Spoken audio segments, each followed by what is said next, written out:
2017년에 첫날이 무슨 요일인지 혹시 아십니까? 2017년에 첫 번째 날의 요일. 네, 아시는 분이 계시군요. 막 계산하시는 분도 계시고 2017년의 첫 번째 날은 주일이었습니다.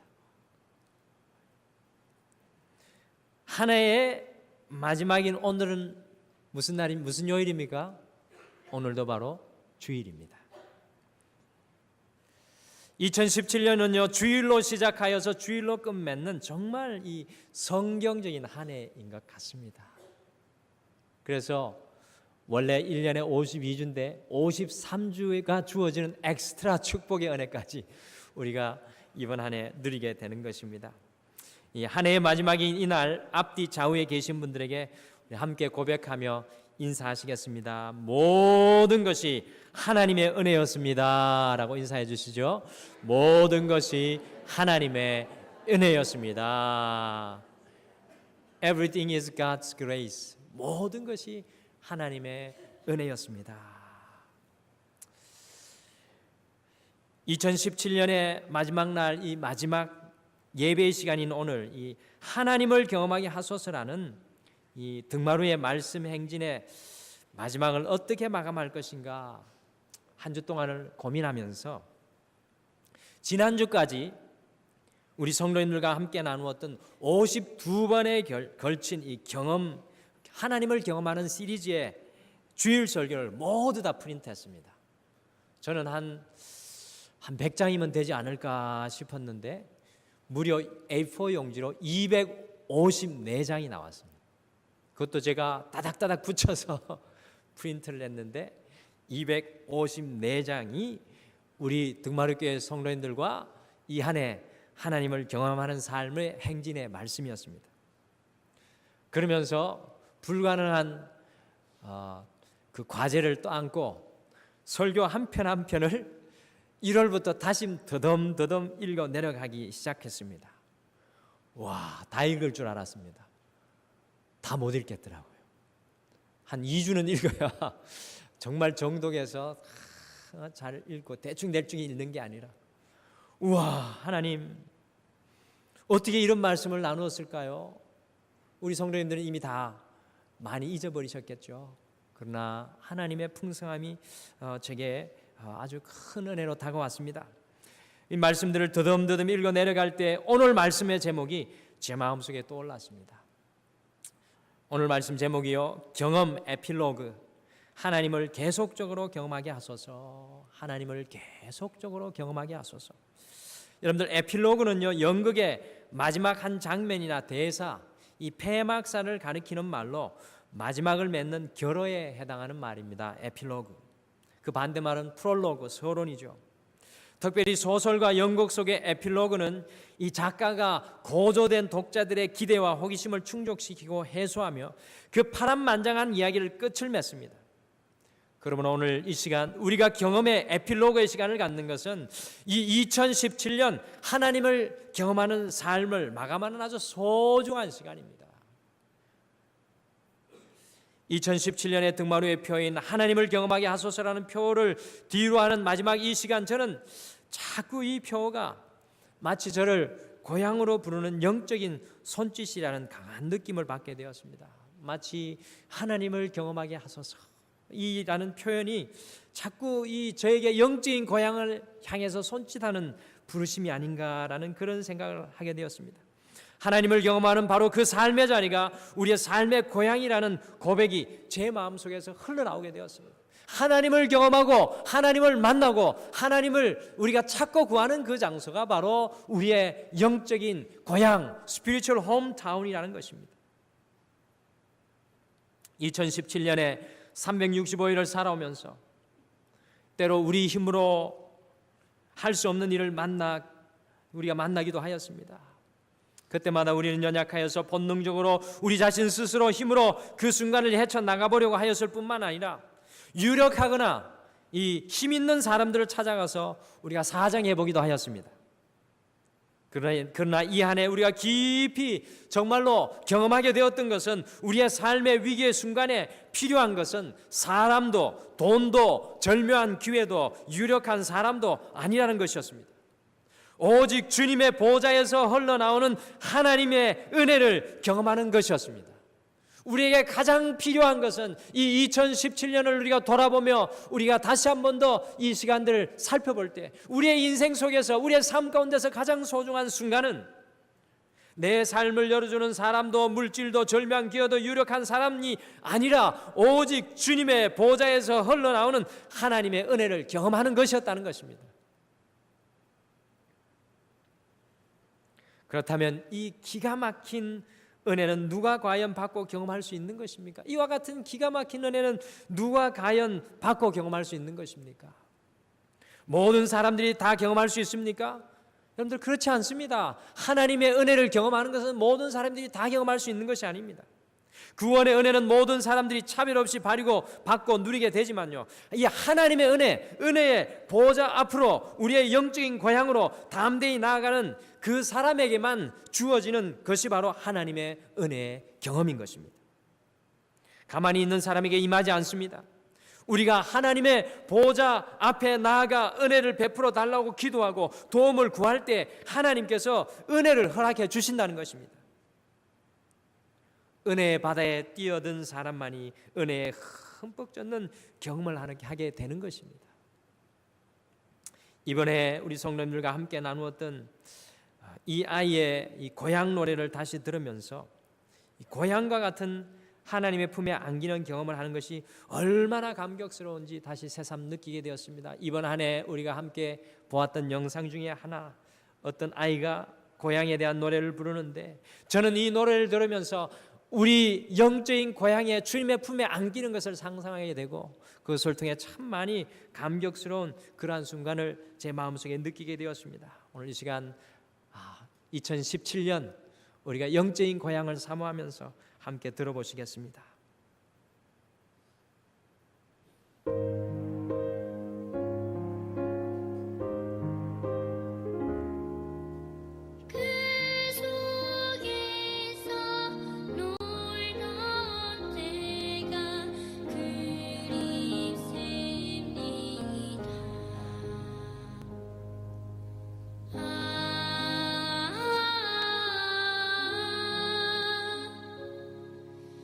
아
사랑하는 성도 여러분, 여러분의 진정한 고향은 어디 있습니까? 여러분의 영적인 고향은 어디 있습니까? 저는 이 고향에 대한 노래를 들으면서 왠지 모르게 창세기 1장에 나오는 이 에덴 동산이 생각났습니다.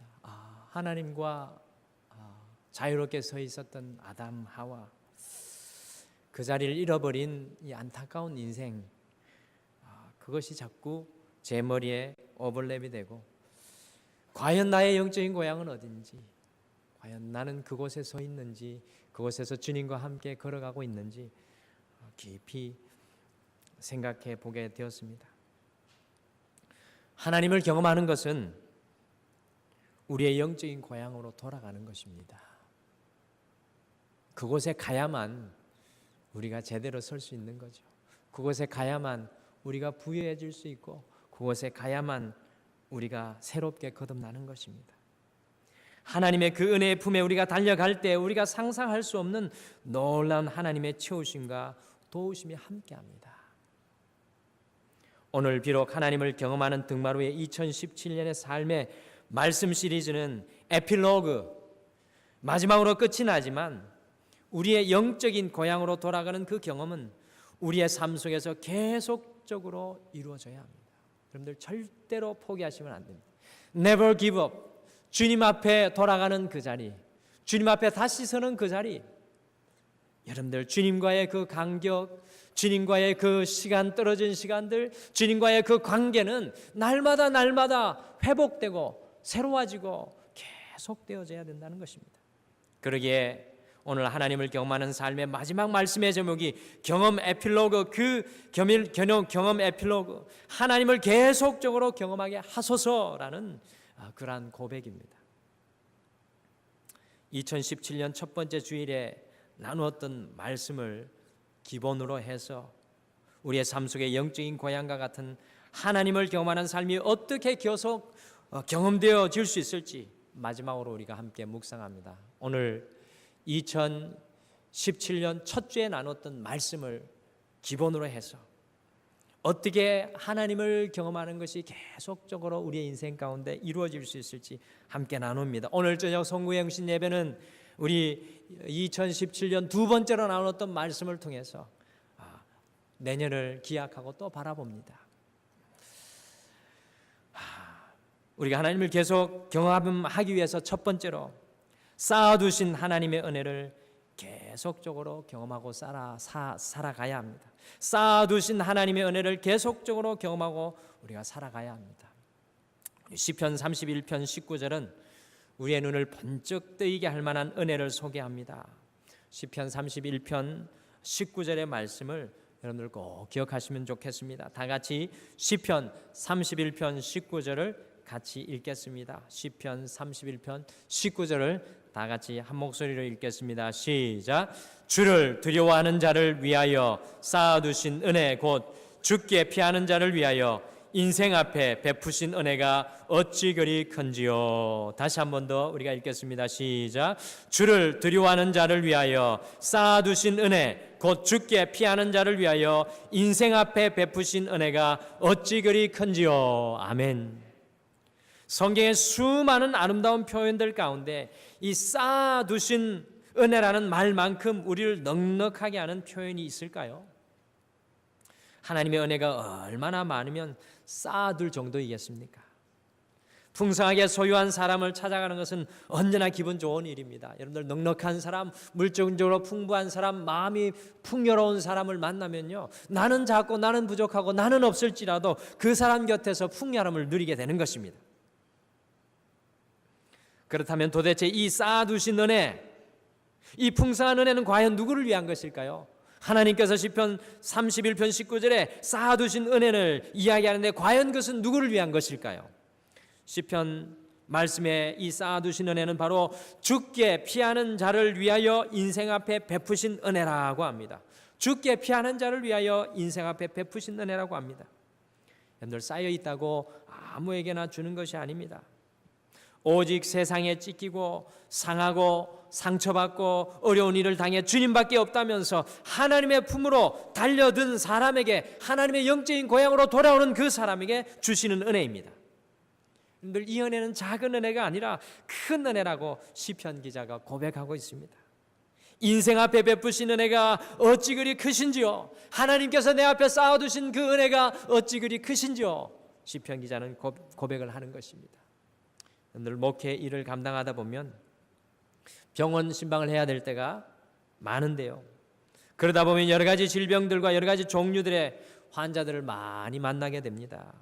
사고가 나서 구급차에 실려온 환자, 정기검진을 받으러 왔다가 그날로 입원해서 인공호흡기를 대야 하는 환자, 큰 병인 줄 알고 왔는데 별탈 없이 주사 한 대 맞고 집으로 돌아가는 환자 등 다양합니다. 그런데 이 쌓아두신 은혜는 환자로 따진다면 어떤 환자가 경험해야 하는 것이겠습니까? 그렇습니다. 구급차에 실려온 환자처럼 인생에 찢기고 상하여서 자기 힘으로 도저히 살아갈 힘이 없는 사람들을 위한 것이 바로 쌓아두신 하나님의 은혜입니다. 그런 사람들에게 베푸시려고 하나님께서 쌓아두신 것입니다. 여러분들, 구급차에 실려온 환자는 절대로 여유를 부리며 종합검진부터 시작하지 않습니다. 바로 응급실로 들어가서 몸에서 다 빠져나간 그 피를 보충하기 위해서 수혈을 받고, 입에는 인공호흡기를 대고요, 온몸에 주사바늘을 꽂습니다. 의사들이 모두 와서 전문 분야의 지식을 총동원해서 병을 분석하고, 간호사들이 이곳저곳을 뛰어다니면서 필요한 직기를 가져옵니다. 한 사람을 살리기 위해 병원의 모든 장비가, 인력이 다 동원되는 것입니다. 여러분들, 죽게 피해 온 사람에게 쌓아두신 은혜를 주시는 하나님의 모습이 이와 같습니다. 우리의 인생의 고난과 우리의 인생의 질고 중에 하나님 앞에 두 손 두 발 들고 주님 앞에 나아갈 때 우리 주님께서 우리를 만지시고 쌓아두신 은혜로 채우시는 모습입니다. 찢기고 상하고 상처받아 도무지 살 용기가 없어서 마지막으로 하나님 앞에 나와 쓰러지듯 엎드려 도와달라고 부르짖는 사람, 위급한 상황에 처한 사람에게 하나님은 하늘나라 창고에 쌓아두신 모든 은혜를 다 동원하신다는 것입니다. 그리고 그를 기어이 살려내고 마시는 것입니다. 사랑하는 성도 여러분, 우리의 인생을 살아가다 보면 이런 응급한 은혜가 필요할 때가 얼마나 많습니까? 여러분들, 2017년 돌아보십시오. 이와 같은 응급한, 절박한, 긴급한 하나님의 은혜가 얼마나 필요하셨습니까? 그리할 때 여러분들 2018년인데도 이와 같은 일을 만날 때 주저하지 말고 하나님께서 쌓아두신 그 은혜를 생각하고 그 은혜 앞에 달려나갈 수 있는 여러분과 제가 되기를 간절히 축복합니다. 주님밖에는 제게 더 이상 소망이 없어서 주님께 왔습니다라고 고백하며 급하면 급한 대로 꾸밈없이 주님 저 좀 살려주세요 라고 기도하기를 바랍니다. 인색하지 않으시고 은혜가 풍성한 하나님이 반드시 은혜를 채워주실 줄 믿습니다. 여러분들, 찰스 스윈덜 목사님이 잠을 자다가 꿈을 꾸셨는데 천국에 가니까 천국에 사람들 앞에다 스토리지, 창고가 다 하나 있다는 겁니다. 우리 권사님, 장로님, 집사님, 성도님들의 창고가 이름이 탁탁탁 붙여져 있는 건데, 어떤 창고는 도무지 대문조차 열려지지 않고 그 대문 앞에 이렇게 영어로 적혀 있었답니다. Never claim. 한국말로 하면 한 번도 요구하고 요청하지 않았다는 겁니다. 여러분들, 우리 하나님께서는 우리를 위하여 하늘에 쌓아두신 창고에, 영적 창고에 은혜가 있는 것입니다. 그것을 우리가 간구한다면 하나님께서 채워주시기를 기다리고 계신데, 우리의 손이 짧고 우리의 믿음이 짧고 우리의 마음이 짧아서 주님이 쌓아두신 그 은혜를 누리지 못하고 있는 안타까운 모습인 것입니다. 사랑하는 성도 여러분, 광야 같은 이 세상을 살아가는 우리가 계속적으로 경험해야 하는 것은 하나님의 은혜, 그 쌓아두신 은혜인 줄 믿으시길 바랍니다. 삶의 문제 앞에, 위기 앞에 하나님, 지금 저에게 하나님의 창고에 쌓인 은혜가 필요합니다. 그 쌓아두신 은혜를 경험하여 주시옵소서. 바로 그럴 때 이슬비처럼 내리는 하나님의 은혜가 내리는 소리가 우리의 인생 가운데 들려지게 될 것입니다. 우리는 이 쌓아두신 하나님의 은혜를 우리의 삶 속에 계속적으로 경험하고 살아가야 될 줄 믿습니다. 2018년 여러분들 인생의 질곡 가운데, 고난 가운데 주님 앞으로 달려나오시길 바랍니다. 하나님의 보좌 앞에서 흘러나오는 그 그 쌓아두신 하나님의 은혜를 우리가 경험하기를 소원합니다. 두 번째, 이미 주신 은혜를 계속적으로 깨닫고 경험하고 살아가야 합니다. 우리에게 이미 주신 은혜를 계속적으로 깨닫고 경험하고 살아가야 합니다. 혹시 이 자리에 죽을 만큼 아파 보셨습니까? 단 한순간도 떠나지 않는 아픔 때문에 잠이 들었지만 꿈속에서조차도 아픈 모습으로 등장하는 자기 자신을 보신 적이 있으십니까? 혹시 가시에 찔려 보신 적이 있으십니까? 그럴 수 없을 정도로 아픈데 도무지 빠지지 않고 빼내려고 하려고 하면 살 속 깊이 들어가 더 깊은 아픔을 만들어내는 그런 가시에 찔려 여러분들 고생해 보신 적이 있으십니까? 우리 성도님들께서 잘 아시는 사도 바울은 그런 경험을 하였던 사람입니다. 그 고통이 얼마나 컸든지 바울은 자신의 아픔을 가리켜 사탄의 가시라고 표현했습니다. 학자들에 의하면 바울은요, 안질, 눈병, 심한 말더듬, 당시 사탄의 사자로 불렸던 간질 등을 앓고 있었다고 합니다. 이 세 가지 가시들 모두가요, 이 사도 바울이 복음을 전하는 사람에게, 이 사도 바울이 같이 복음을 전하는 사람들에게는 이 치명적인 장애였습니다. 그 고통은 우리가 헤아리기 어려울 정도였다고 합니다. 이와 같은 고통 속에 바울은 이 병이 낫는다면 훨씬 더 많은 사람들을 쳐다보면서 보다 조리 있게 빠른 말로 꼿꼿하게 서서 복음을 전할 수 있을 것이라고 생각하여서 어느 날 큰 결심을 하고요, 하나님께 그 가시를 주님 빼 주시옵소서라고 기도를 하였습니다. 그것도 3번이나 간절히 기도하였습니다. 여러분들, 이 정도 간절한 기도라면 틀림없이 하나님께서 응답해 주실 것이라고 생각했습니다. 그런데 그에게 주어진 하나님의 응답은 전혀 새로운 것이었습니다. 뭐라고 하나님께서 고린도전서 말씀에서 응답하셨습니까? 바로 내 은혜가 족하도다. 우리 고린도전서 말씀 전사님 좀 띄워주시죠. 내 은혜가 내게 족하도다. 정말 참 당황스러운 하나님의 응답이었습니다. 보통 그리스도인들은 이와 같은 응답을 거절이라고 표현하지만 사도 바울은 내 은혜가 내게 족하도다라는 하나님의 거절과 같은 대답을 응답이라고 여겼습니다. 바울은 내 은혜가 내게 족하도다라는 하나님의 말씀을 붙들고 자기가 받은 은혜가 무엇인지 다시 깊이 생각해 보았습니다. 그리고는 금세 그 말이 사실임을 깨닫게 되었고요, 사도 바울은 하나님의 그 응답에 이렇게 반응하였습니다. 그러므로 도리어 크게 기뻐함으로 사도 바울은 지금까지 주시지 않을 것을 묵상하느라 주신 것을 돌아보지 못하였습니다. 질병 때문에 주시지 않은 것만 묵상하며 살았던 것입니다. 그렇지만 잠시 마음을 바꾸고 묵상을 해보았더니 이미 받은 것이 너무나 많았습니다. 그가 크게 기뻐한 일은 어쩌면 당연한 일이었습니다. 우리 안의 기쁨은 주시지 않은 것 대신에 주신 것을 묵상할 때 우리 안에 가득 넘쳐나는 것을 경험하게 됩니다.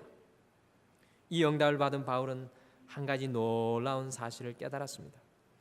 기도를 시작하기 전까지 자신에게 부끄러움이었던 안질, 말더듬, 간질 등이 오히려 자랑거리라는 것을 알게 되었습니다.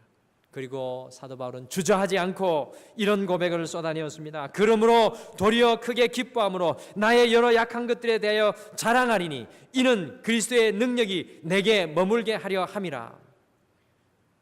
바울은 주님의 이런 음성을 들은 듯합니다. 내 약한 부분을 숨기지도 말고 걱정하지도 말아라. 너의 약한 부분을 내 능력으로 메꿔줄게. 너는 오히려 너의 약한 부분이 무엇인지 들추어내고 자랑하고 알려라. 내가 그 약한 것을 어떻게 온전하게 바꾸는지 모든 사람들에게 보여주겠다. 진정으로 기쁨과 행복의 비결을 깨닫는 사람은요, 새로운 은혜를 받은 사람이 아니라 이미 주신 하나님의 그 은혜를 발견한 사람인 줄 여러분들 믿으시길 바랍니다. 살다 보면 하나님의 쌓아두신 은혜가 긴급하게 필요할 때가 있습니다. 하늘의 저장 창고에 우리를 위해서 쌓아두신 하나님의 긴급한 은혜가 필요할 때가 있습니다. 그러나 이미 주신 은혜 감사해야 될 때가 훨씬 많습니다. 여러분들 2017년 돌아볼 때 하나님이 쌓아두신 긴급한 은혜를 우리가 받아 누렸지만 더 많은 순간에 이미 주신 그 은혜에 감사하지 못하는 것을 경험할 때가 얼마나 많았습니까? 여러분들 자녀가 얼마나 성적을 받아와야 만족하며 감사하시겠습니까? 지금 이 순간 그저 건강하게 우리 옆에 있어주는 그것만으로 감사할 수는 없을까요? 남편이 얼마나 벌어와야 좋은 남편 주심에 감사할 수 있을까요? 여러분들 욕심은 한도 끝도 없는 것 아닙니까? 가정사역 세미나로 유명한 박승훈 장로님이 세미나 중에 하신 말이 아주 인상적입니다. 여러분 지금 남편이랑 살면서 남편이 못해줄 때마다 처녀 때 따라다니던 미스터김을 자꾸 떠올리지 마세요. 이 자리에 혹시 그런 분들이 계신가요? 처녀 때 따라다니던 총각 때 따라다녔던 미스터김, 미스박, 그러면서 말을 이어갑니다. 미스터 김하고 결혼했으면 행복했을 거라 자꾸 미련을 두지 마세요. 지금 미스터 김하고 결혼한 여자가 죽도록 고생하고 있습니다. 진실이죠. 사실이죠. 세상에 제일 좋은 남편은 어떤 남편일까요? 세상에 제일 좋은 남편은 어떤 남편입니까? 또 막 머리로 생각하시죠. 이상형을 막 생각하십니다. 그렇지 않습니다. 세상에서 제일 좋은 남편은 나랑 살아주는 남편임을 기억해야 합니다. 세상에서 제일 좋은 아내는 누구라고요? 나 같은 사람과 살아주는 아내. 여러분들 몇 가지 반찬이 상 위에 올라와야 좋은 아내로 인해 하나님께 감사하게 될까요? 그냥 아내이기에 남편이기에 자녀이기에 그 모습 그대로 감사할 수는 없는 것일까요? 어느 날 꿈속에서 제 딸 희진이와 이지연 사모가 타고 있는 차가 큰 사고가 나는 것을 목격하는 꿈을 꾸고요. 소스라치게 놀라서 땀을 뻘뻘 흘리며 자고 있는 아내와 희진이를 껴안으며 살아있어줘서 고마워, 살아있어줘서 고마워라고 고백한 적이 있습니다. 여러분들 정말 그렇지 않나요? 많은 경우 감사와 은혜는 주어지는 것이 아니라 발견하고 깨닫는 것입니다. 그래서 하나님을 경험해야 하는 것입니다. 이미 우리에게 주신 그 은혜를 볼 줄 아는 믿음의 눈이 열려야 합니다. 우리가 이미 주신 것에 대한 하나님의 은혜에 대해서 감사를 잃어버릴 때 하나님께서는 새로운 것을 주시기보다 이미 주신 것의 값어치가 얼마나 귀한지 깨닫게 해 주십니다. 그것을 깨닫는 성도와 그것을 깨닫는 하나님의 자녀에게는 하나님의 더 큰 은혜가 부어지는 것입니다. 이로써 새로운 것으로부터 얻을 수 없는 더 큰 기쁨을 회복시켜 주시는 것입니다. 여러분들 꼭 기억하셨으면 좋겠습니다. 감사와 은혜는 무지개 넘어 어딘가에 존재하는 것이 아니라, 여러분들 우리의 삶에 다가오는 감사와 은혜는 무지개 저 넘어 어딘가에 존재하는 것이 아니라, 감사는 오늘이라는 이 시간 속에 여기라는 장소에 늘 존재하는 것입니다. 오늘 어떤 분은 좋은 교회를 찾아서 내가 얼마 있지 않으면 좋은 교회를 찾겠지. 여러분들 그렇지 않습니다. 좋은 교회는 오늘이라는 이 시간 속에 이 마지막 예배를 드리는 바로 여기에 존재합니다. 우리의 인생도 마찬가지입니다. 감사와 은혜는 무지개 넘어 어딘가에 존재하는 것이 아니라, 감사는 오늘 이 시간 속에 여기라는 장소에 늘 존재하는 것입니다. 사랑하는 성도 여러분, 이와 같이 우리는 계속적으로 이미 우리에게 주신 하나님의 그 은혜를 깨닫고 경험하며 감격하며 살아가야 될 줄 믿습니다. 2017년 내게 없는 것보다 내게 주신 것들을 바라볼 수 있는 영적인 눈이 열려서 늘 하나님의 은혜를 경험하고 살아가시는 사랑하는 모든 성도님들 되시길 간절히 축복합니다. 세 번째, 넘치는 은혜를 나누는 삶을 계속적으로 경험하고 살아가야 합니다. 넘치는 은혜를 나누는 삶을 계속적으로 경험하고 살아가야 합니다. 고린도후서 9장 8절에 기가 막힌 또 한 가지 은혜가 소개되고 있습니다. 같이 고린도후서 9장 8절 말씀 읽겠습니다. 고린도후서 9장 8절 말씀, 우리 주보에 오늘 말씀 세 가지의 말씀이 기록되어 있는데 여러분들 나중에 꼭 찾아보시고 기억하시면 좋겠습니다. 고린도후서 9장 8절 말씀 같이 한 목소리로 읽겠습니다. 시작. 하나님이 능히 모든 은혜를 너희에게 넘치게 하시나니 이는 너희로 모든 일에 항상 모든 것이 넉넉하여 모든 착한 일을 넘치게 하게 하려 하심이라. 아멘. 저는 등마루의 모든 성도님들께서 이런 은혜의 수준까지 경험하시기를 소원합니다. 급해서 받아야 하는 응급 은혜에서 출발하여서 이미 주신 것으로 자족하는 은혜의 그 강을 지나서 흘러 넘치는 은혜의 자리까지 계속적으로 나아가야 하는 것입니다. 여러분들, 하나님의 은혜는 오늘 내가 필요해서 기근에 목이 말라서 죽을 것 같이 그냥 잠시 채워지는 것이 아니라 오늘 내게 주신 것들이 여전히 내게 주신 그 은혜를 그냥 발견해서 감사하는 수준을 넘어서서 하나님의 은혜는 흘러 넘쳐야 합니다. 그렇다면 하나님께서는 우리에게 왜 넘치는 은혜를 주시는 것일까요? 왜 우리 하나님께서 우리에게 흘러 넘치는 은혜를 주시는 것일까요? 넘치는 은혜를 경험하게 하는 도대체 그 이유는 무엇입니까? 그것은 바로 모든 착한 일을 넘치게 하게 하려 하심입니다. 착한 일을 넘치게 하라고 넘치는 은혜를 주시는 것입니다. 여러분들, 넘치는 분량은 잘 기억하십시오. 넘쳐나는 우리의 삶 가운데 넘쳐나는 분량은 내 것이 아닙니다. 내 삶 가운데 넘쳐나는 분량은 내 것이 아닙니다. 여러분들, 예를 들어 2리터의 물을 1리터의 물병에 부으면 1리터는 반드시 넘치게 되어 있습니다. 그렇지 않습니까? 넘치는 것은 결코 내 몫이 아닙니다. 만약 우리에게 필요 이상으로 넘치는 은혜를 주셨다면 그것은 반드시 착한 일을 위해 나누어야 할 인생의 분량입니다.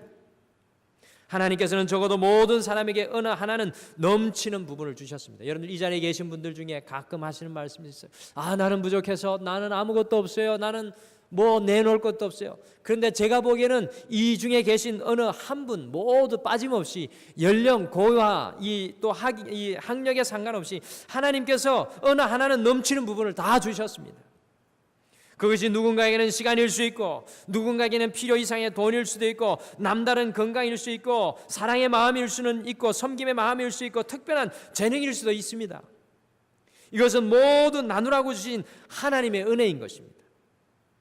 여러분들, 이번에 경주 채부잣집 이야기를 나누었습니다. 여러분들, 경주 채부잣집 안은 장장 12대 400년 동안 만세굴을 유지해온 전통이 있는 부잣집입니다. 여러분들, 부자는 3대를 못 간다는 이야기가 있습니다. 한번 주위를 돌아보세요. 여러분들이 아는 부자 중에 3대를 가신 분들이 있습니까? 고개를 끄덕이시는 분도 있지만 제가 볼 때 부자가 3대를 가는 경우는 엄청 드물다라는 생각이 듭니다. 근데 이 어떻게 부자가 400년 전통 12대를 이어나올 수 있었겠습니까? 우리나라에 그런 가문이 있습니다. 경주 채씨입니다. 전쟁이 나도 몇 번이 났고 나라님이 바뀌어도 법이 바뀌어도 몇 번이나 바뀌었는데 그때마다 경주 채부자 집안이 살아남았던 이유는 무엇일까요? 우리는 그들이 전수한 가훈에서 그 이유를 찾아볼 수 있습니다. 우리 다시 경주 채부잣집 6대 가훈을 한번 살펴보시죠. 첫 번째, 과거를 보되 진사 이상은 하지 마라. 여러분들, 이것은 당쟁, 파당에 휘말리지 정치적 분쟁에 휘말리지 말라는 이야기입니다. 두 번째, 재산은 1만석 이상 지니지 마라. 1만석 이상 가질 수 있지만 1만석만 지니라. 절제를 가르치는 겁니다. 세 번째, 과객을 후하게 대접하라. 원수 만들지 말라는 뜻입니다. 네 번째, 흉년기에는 땅을 사지 마라. 여러분들, 가난한 사람이 어려울 때 그들을 더 힘들게 하지 말라는 뜻입니다. 며느리는 시집 온 후에 3년 동안 무명옷을 입어라.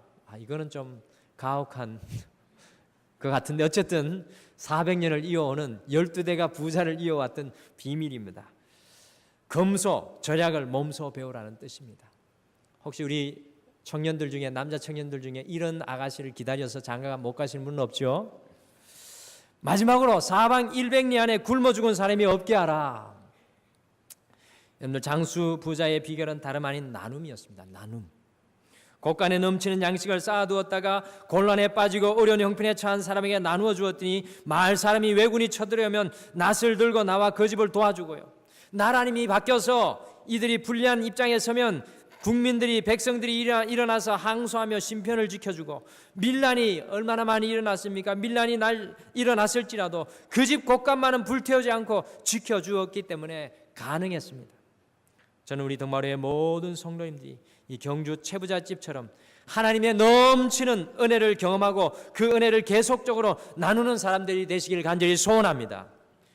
여러분들 상상해 보십시오. 우리 집 주변에 사방 십리 안에 굶어 죽는 사람이 없고 우리 동마루 교회 사방 백리 안에 굶어 죽는 사람이 없는 하나님의 은혜가 흘러 넘치는 사람이 되어야 합니다. 동네 모든 사람들이 교회의 십자가를 가리키며 우리가 저 등마루 교회 때문에 굶어 죽지 않고 지금까지 살아 있습니다라고 하는 말을 들을 수 있어야 하지 않을까요? 우리 교회 때문에 도시에 굶어 죽는 사람이 없고 억울한 사람이 없고 마음이 상한 사람이 없는, 복음을 듣지 못한 사람이 없는 그런 곳이야말로 주님이 이 땅에서 이루고 싶어 하신 하나님의 나라가 아닐까요?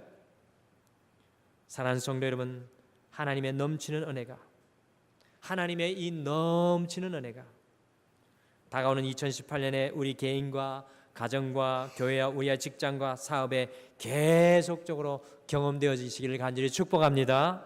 더 나아가 이 경주 채부잣집 같은 교회 성도들이 되어서요, 하나님의 그 넘치는 은혜를 지속적으로 나누는 삶, 나누게 되면 하나님이 더 큰 것으로 주십니다. 그것이 바로 우리의 부를, 우리의 영화를, 우리의 하나님의 영광을 이어가는 삶의 비결입니다. 2017년 이 하나님을 경험하게 하소서라는 말씀의 행진을 마감하며 다시 한번 결단하기는 우리 모두가 삶의 모든 순간 속에 하나님을 계속적으로 경험하기를 소원합니다. 여러분들 이 앞에 이제 마지막으로 한번 보시죠. 오늘 이 예배 끝나고 3부 예배 끝나면 이것은 오늘 내려질 겁니다. 송구 영신 예배 때는 보실 수 없어요. 참 아쉽고 좀 더 유지하고 싶어요, 저는. 근데 정말 이것은 이제 내려져야 하는데, 우리 2017년 이 표를 내리면서 우리의 마음속에 담고 가야 되는 것은 하나님을 경험하게 하소서에 하나님을 계속적으로, 하나님을 지속적으로, 하나님을 늘 경험할 수 있도록 우리 영적인 고향으로 돌아가기를 소원하는 여러분과 제가 되기를 바랍니다. 사랑하는 성도님의 삶 속에 지금부터 계속적으로 하나님의 쌓아두신 은혜가, 이미 주신 하나님의 은혜가 경험되기를 소원합니다. 하나님의 차고 넘치는 은혜가 날마다 충만하셔서 많은 사람들에게 계속적으로 축복의 통로가 되시기를 간절히 축복합니다. 꼭 기억하시기를 바랍니다. 살다 보면 내 힘으로 할 수 없는 일을 만나게 됩니다. 2017년 내 힘으로 할 수 없는 일을 만나셨죠? 2018년 살다 보면 내 힘으로 할 수 없는 일을 만나게 될 것입니다. 인생의 위기 앞에 우리에게 필요한 것은 주님의 보좌에서 흘러나오는 은혜를 계속적으로 경험하는 것입니다. 2017년 이 한 해 동안 하나님을 경험하게 하소서라는 믿음의 행진을 함께 달려온 모든 성도님들을 진심으로 사랑하고 축복합니다. 53주 정말로 잘하셨습니다. 그리고 혹시나 이 53년 믿음의 행진을 달려오면서 제가 여러분에게 뜻하지 않은 언어나 말로 혹시나 마음을 아프게 한 적이 있다면 여러분들 너그럽게 용서해 주시기를 바랍니다. 여러분들 함께하였기에 하나님을 경험하는 이 발걸음이 가벼웠고요, 더욱 간절하였으며 행복했습니다. 다가오는 새해 하나님께서 우리에게 주시는 또 다른 새로운 믿음의 행진을 기대합니다. 오늘 저녁에 걸려질 겁니다. 그때도 여러분들 모두 함께 하실 것이죠? 오늘 저녁에 오시면, 다음 주에 오시면 우리 2018년도에 함께할 행진을 듣게 되실 것입니다. 다 같이 기도하시겠습니다. 사랑의 하나님, 참으로 감사합니다. 2017년은 저희를 특별히 사랑하셔서 시작하는 날도 주일이요, 끝맺는 날도 주일이요, 52주가 아니라 53주의 엑스트라 주일을 한 번 더 주셔서 오늘 이와 같이 우리 하나님을 경험하게 하소서라는 이 삶을 돌아보는 이 에필로그 마지막 시간을 가질 수 있게 하여 주심을 참으로 감사합니다. 정말로 2017년 하나님께서 함께 해주셨던 그 은혜를 우리가 풍성하게 누렸던 것을 기억하며 하나님을 향한 그 경험, 우리의 영적인 고향으로 돌아갔던 그 경험들을 우리가 가벼이 생각하지 않게 도와주시옵소서. 그리하여서 이 2017년 이제 이 마지막 표는 내려질지라도 우리의 인생 가운데 하나님을 계속적으로 지속적으로 늘 날마다 경험하며 살아가는 우리 동마루교회 모든 성도님들에게 축복하여 주시옵소서.